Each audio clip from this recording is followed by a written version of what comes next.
คนอันนี้ก็แม่นเป็นถ้ำเจ้าอนุวงศ์เนาะตอนที่เพิ่นกู้ศาสตร์เนาะตอนเพิ่นกู้ศาสตร์ต่อต้านกับสยามเนาะเพิ่นก็ได้มาพักเสาอยู่นี่อันนี้ก็เป็นรูปปั้นของพระเจ้าอนุวงศ์วีรกษัตริย์ของลาวผู้ยิ่งใหญ่เนาะผู้ที่นำพาวาสนลาวต่อต้านกับศักดินาสยามเนาะอันนี้ก็เป็นบรรพบุรุษของเฮาเนาะเป็นทหารอารักขาเจ้าอนุวงศ์อันนี้จะเป็นทางเข้าจะเป็นหน้าผาเนาะมีหางเพิ่งหลายพี่น้องเลยหางเพิ่งหลายหางเพิ่งธรรมศาสตร์เลยวันนี้เจ้าโกวังจะพาพี่น้องเข้ามาเบิ่งในถ้ำนะพี่น้องเนาะในถ้ำจริงๆเย็นอากาศอยู่นี่พี่น้อง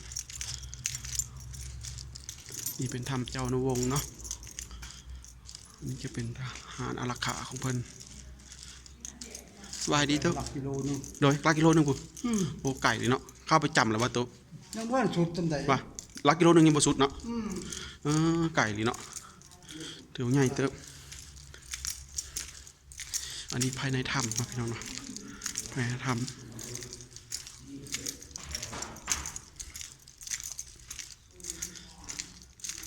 อันนี้ก็เป็นถ้ำพระเจ้าอนุวงศ์เนาะพี่น้องเนาะถ้ำพระเจ้าอนุวงศ์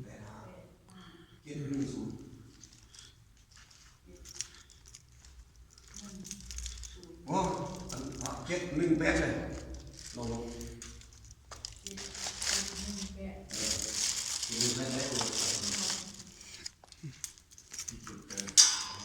ขนมลาถวายพระเจ้าอนุวงศ์สาธุเด้อขอให้เจ้าอนุวงศ์จงมารับเอาขนมขอให้เจ้าอนุวงศ์จงปกปักรักษาเด้อขอให้เรามีแต่ความสุขความเจริญนี่เป็นรูปปั้นของพระเจ้าอนุวงศ์เนาะเป็นกษัตริย์ของเราผู้ยิ่งใหญ่ไปกราบรถเป็นยังเจ้ามาทางไหนเนาะฮะมาทางไหนเนาะมาแต่เวียงนี่กราบบริจาคกันกราบพอละบอกเขาไปยังไงวะเดี๋ยวจะเข้าไปในเขาจะพาเขาเลยพยานไปนี่ฮะพยานไปนี่ยามไม่นี่วะเอาไว้นี่ก็ได้เครื่องโมบิเซียหรอกว่าอันถือไปน้ำถือไปน้ำเขาเป็นไกด์อันเที่ยวอยู่นี่พยานนี่เขาเป็นพนักงานนี่เลย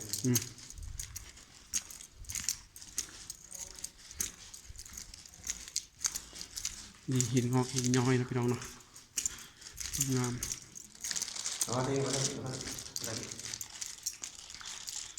หินย้อยงามพี่น้องนี่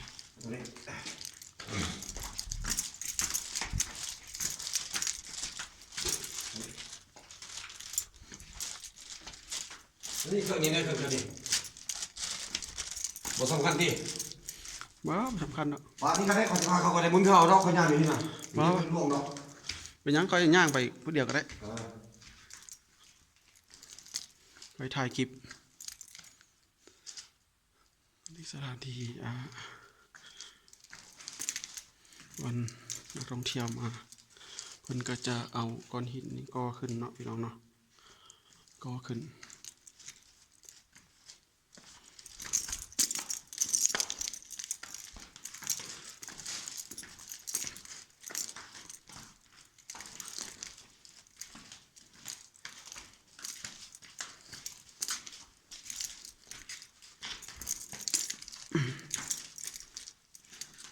อันนี้เป็นทางนาฬิกาเพื่อนนี่เจาะระวงนี่เขามาจับอยู่นี่จำนวนมุขคนเมาอยู่นี่หน่อยจำนวนเราเมาอยู่นี่ขอพาเราจะเข้าได้หรือเปล่าเลยสีย่างรอบสีย่างรอบผู้เดียวนะเอาย่างรอบผู้เดียวก็ได้ไฟอยู่บอกจะเป็นไฟแรงนั่นละมากหรอไอ้เขาเดียวอ่ะผ่านพระกลับเด้อขนมพระกลับเด้อให้กายพระไปเลยไฟหมดเลย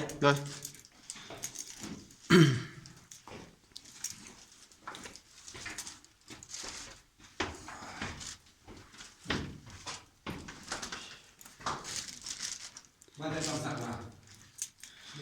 มีหินงอกหินย้อยเนาะลองเนาะหินงอกหินย้อย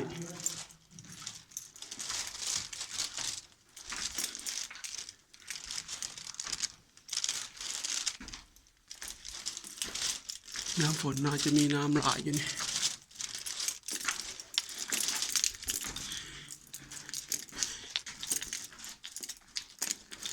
เข้าไปใน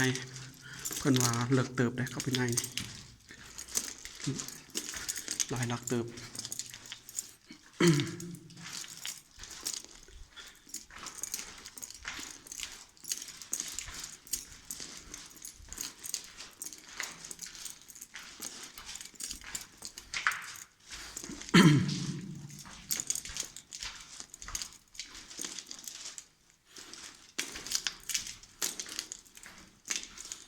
มีงอกหินย้อยน้ำ